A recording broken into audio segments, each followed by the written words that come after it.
Salut à tous les copains!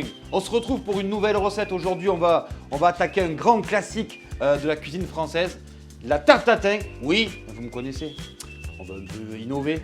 Tarte tatin à la banane. La liste des ingrédients: des bananes, du beurre, farine, de l'eau, du rhum, de la cannelle, de la cassonade, bicarbonate. On a ici des noix de pécan. On a du beurre parce qu'on va faire un caramel, du sucre et de la crème pour le beurre, pour le caramel. On retient. C'est bon, démerde-toi avec ça, Arthur.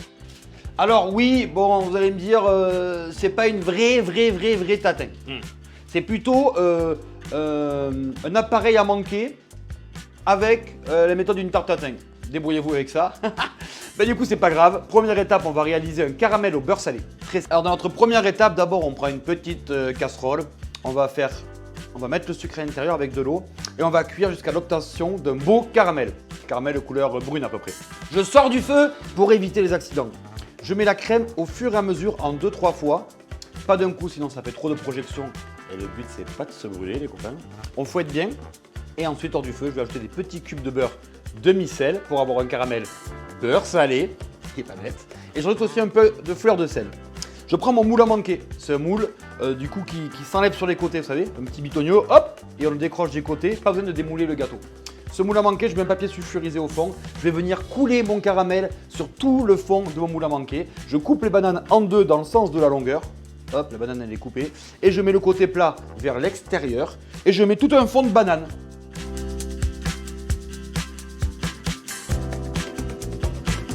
Deuxième étape, on va réaliser l'appareil à manquer. Je prends un saladier, je vais prendre des belles bananes, je les écrase soit avec une fourchette, soit avec un écrase purée. Ça va permettre de faire une belle base pour mon appareil. J'ajoute en ce moment-là le sucre cassonade. J'émulsionne bien les deux. Je vais ajouter le beurre fondu.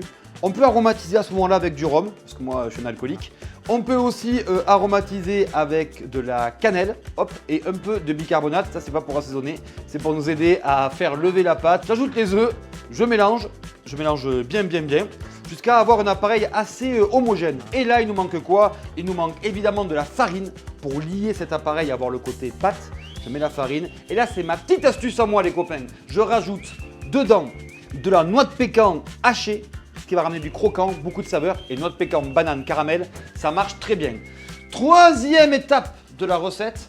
On va couler l'appareil sur nos bananes, passer à la cuisson. Après, il nous manquera le démoulage et après, on va manger.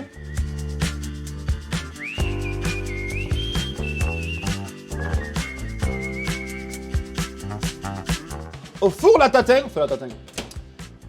Allez copains, là il est quand même un peu solide. On va partir à 180 degrés au moins pour 40 minutes. Après, on le laissera un tout petit peu refroidir avant de démouler. Le gâteau il sort du four, on va le retourner comme ça. Hop! Voilà. Hop là, ça c'est bon. Et là, mieux ça serait abusé.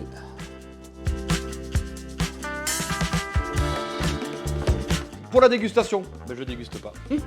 Et oui, j'attends les copains pour le 4 heures qui vont arriver cet après-midi. Et du coup, je le garde entier. En tout cas, c'était la recette de la banane façon tatin. On s'est régalé. On se retrouve une prochaine fois pour une prochaine recette. Ciao les copains.